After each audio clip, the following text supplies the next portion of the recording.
In a quiet rural town surrounded by endless pine forests and dusty open fields, a powerful landowner named Ethan Cole finally enacts a revenge he has planned for years. Once a humble farmer, Ethan lost everything when a business deal went wrong, and his partner, Lena Hart, took legal ownership of the land that had been in his family for generations.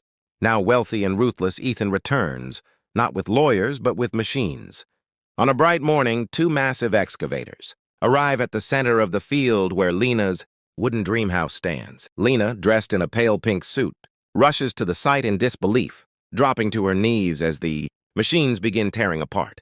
The home she built, with love and hope, dust fills the air. Wood splinters fly like broken memories. Ethan stands calmly in the foreground, wearing a cowboy hat and a dark jacket, arms crossed, laughing, not out of joy, but out of long-suppressed pain finally released. The house collapses behind him as Lena screams his name, begging him to stop. But this isn't just about a house. As the structure falls, flashbacks reveal their past. Two dreamers, one land, betrayal hidden behind contracts, and a promise broken under ambition. After the dust, the machines finally fall silent.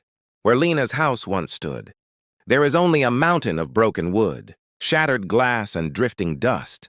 The field feels unnaturally quiet, as if even the forest is holding its breath. Lena remains on her knees, hands shaking, her voice gone. The life she built, every photograph, every memory, every plan for the future, now lies buried under splinters. Ethan's laughter slowly fades. For the first time, he notices something he didn't expect. He doesn't feel victorious. After the dust, the machines finally fall silent. Where Lena's house once stood, there is only a mountain of broken wood, shattered glass, and drifting dust. The field feels unnaturally quiet, as if even the forest is holding its breath. Lena remains on her knees, hands shaking, her voice gone.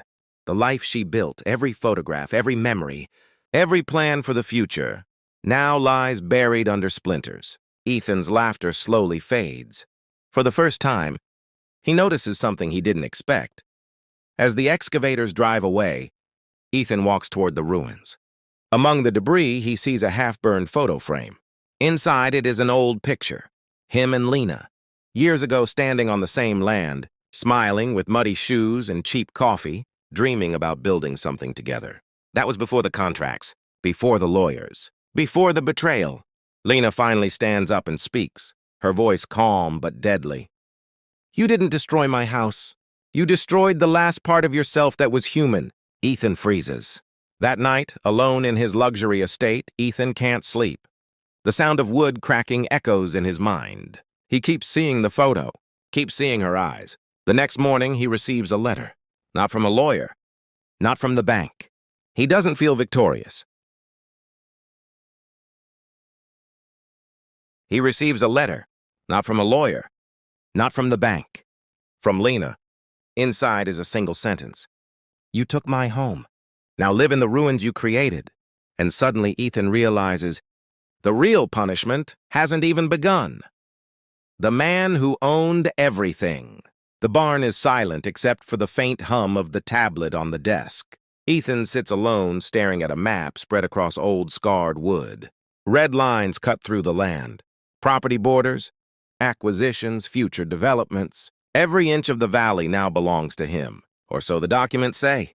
Outside, beyond the open barn door, a white SUV waits near a faded sign that reads, "Private property." The words feel heavier than ever. Ethan leans back in his chair, hat low over his eyes. For years, he believed control was the same as peace.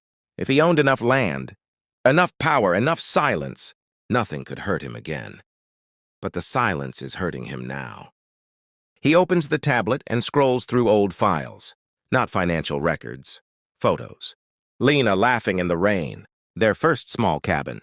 A video of her saying, "One day this place will feel like home." Ethan clenches his jaw. A knock echoes from the barn entrance. It's not Lena. It's a young surveyor he hired, nervous and unsure. "Mr. Cole, we found something while marking the northern boundary."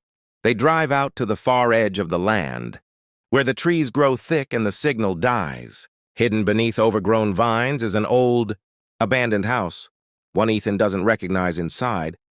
Dust-covered walls hold faded drawings. Children's names. dates from decades ago. The surveyor whispers, "This land wasn't empty when you bought it." Ethan feels a chill. For the first time, he realizes the truth. He didn't just destroy Lena's home. He erased many lives before hers, and now the land he owns is starting to remember. The price of ownership. Ethan returns to the barn one last time. The maps are still on the table, the tablet still glowing, but everything feels smaller now, like a kingdom made of paper. He looks out at the land he fought so hard to own and realizes he doesn't feel powerful anymore. He feels watched. That night, a storm rolls in. Wind shakes the barn doors. The private property sign outside finally snaps loose and falls into the mud. Ethan dreams. He walks through fields filled with half-built houses, each one belonging to someone he displaced. Faces appear in the windows. Families, children, old men, all staring silently. At the center of them stands Lena. She doesn't scream. She doesn't cry. She simply says, "You thought owning land meant owning the past, but the past owns you." Ethan wakes up alone. The next morning, he signs away every property deed to a public trust. He keeps nothing. No land, no house, no power. He leaves the valley with only a suitcase and a worn hat. Years later, the land becomes a community again. Homes are rebuilt. Trees grow. Children play where machines once stood.